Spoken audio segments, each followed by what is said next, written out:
entertained audiences as the superstar Hollywood agent on the hit series Entourage, the PBS show Mr. Selfridge, and quite a few films. Yeah, well, lately he's been hitting the road, bringing laughs with his stand-up comedy tour. Take a look. Because I'm a white man, and we had a good run, but it's over. It's a wrap. It's a rap-a-doodle, you know? White men are the Bitcoin of humanity. We were the toast of the town. Now everyone's trying to dump us. Please welcome three-time Emmy-winning actor, comedian Jeremy Pivon. Great to have you here, Jeremy. It's great to be here. Good morning. Good to see you. Rap-a-doodle is my new word. I love that. Yeah. Okay, so many people obviously know you as an actor, right? Yeah. But not necessarily as a stand-up comedian. So when did you make the pivot? Pivon's pivot, if you will. I like this. You know, it feels like I've been doing it my whole life. I grew up in Chicago and started with Second City doing sketch comedy and been doing comedy my whole life. So, but I've only been touring since 2017. Right. And I love it. It was the kind of final frontier for me. And it's just, you know, during Entourage and other things, I would always pitch lines and try to get my stuff in there. And it was written so beautifully that it was all good. But I tried to mix it up, and I thought, why not just have the freedom? And you know, it's been incredible. I love it. People come up to me after the shows and they say, I didn't know you were this funny, which is interesting because I'm 200 years old. I've been in 1,000 movies, Right. and it's like you're just figuring it out now that okay. So it's one of those. You know, it's. Well, it's different skills though, right? Because it's a comedic actor versus stand-up comedy. It's a different muscle, right? It's a totally different muscle, and you know, everyone says that's their greatest fear is doing stand-up, because no one wants to be publicly humiliated. You know what I mean? But you have to be okay bombing and walking through it. Watch this transition. But you can come out and see me at Levity Live. Yeah, I'll be at the Rusty Chuckle Bucket, everyone, in a mall in Nyack, New York. So things are going really well. What do you mostly talk about though when you hit the stage though? It's not. I mean, obviously not scripted like you do, you know, your regular television show or film. Yeah. So what do you mostly talk about?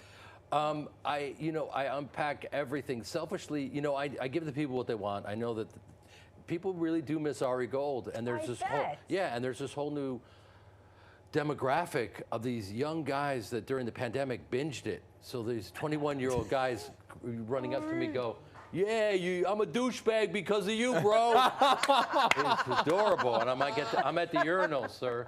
Can you hold on 1 second? I got to finish. But you also said that you couldn't make Entourage now.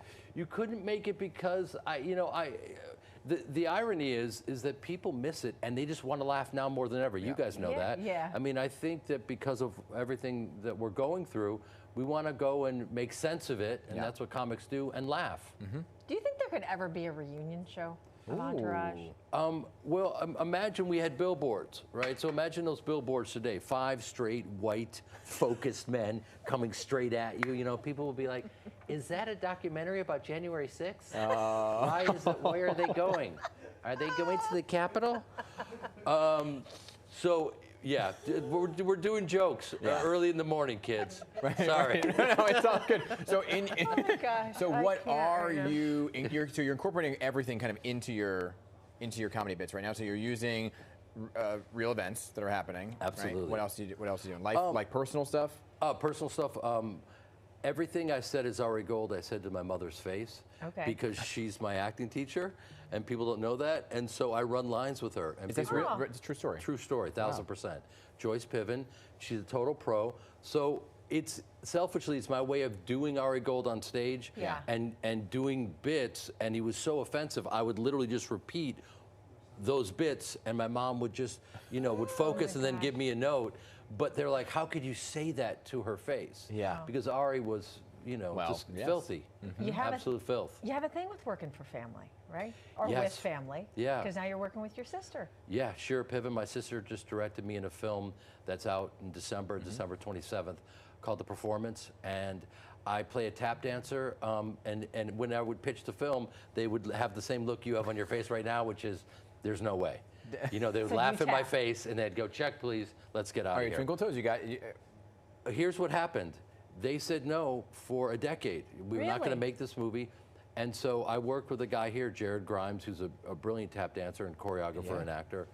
And he was patient enough to work with me for all those years. And they kept saying no, and I just got better at tap until I was finally able to play the role. Yeah. But unfortunately, I'm 217 years old.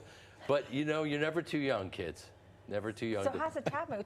For those who aren't familiar with the story, though, tell us about this. It was a short story in the New Yorker my mother gave me and said, there's a role here for you. I went to Rebecca Miller, his daughter. She gave me the rights. Yeah. She's married to this new actor named Daniel Day-Lewis. Never heard of him. Never heard of him. Never heard It of him. wasn't that that? intimidating being on the phone with them. He's the greatest living actor, all and time. they gave me the rights, and it'll be out December 27th. I'll come back here with Jared, and we'll do some Oh, would you tapping. please? Yeah. Listen, I you said tap. I You would said love it. to We tap. put it into the universe. it. She taps. I'm You a tap. tapper. Oh, amazing. You're Let's ready. tap. Let's Yeah. do it. You got to bring your tap shoes. I will. Okay. Let's Look do at it. it. I will. That's awesome. That's awesome. That's Yeah. really good. Can you bring Daniel Day-Lewis with you too? Can you? You know, Yeah, why not? you know that I can say he'll probably be here on the 12th of Never. Yeah, exactly. Yeah, he I will like be that. yeah. making his appearance. He's Jeremy, busy. you're the best. We're getting the Rapadoodle, so Rapadoodle. you can get Jeremy Pivon tonight and tomorrow. Levity Live, West Nyack. Make sure you go and see him. Great to have you here. Oh, Thank man, you. You're the best, man.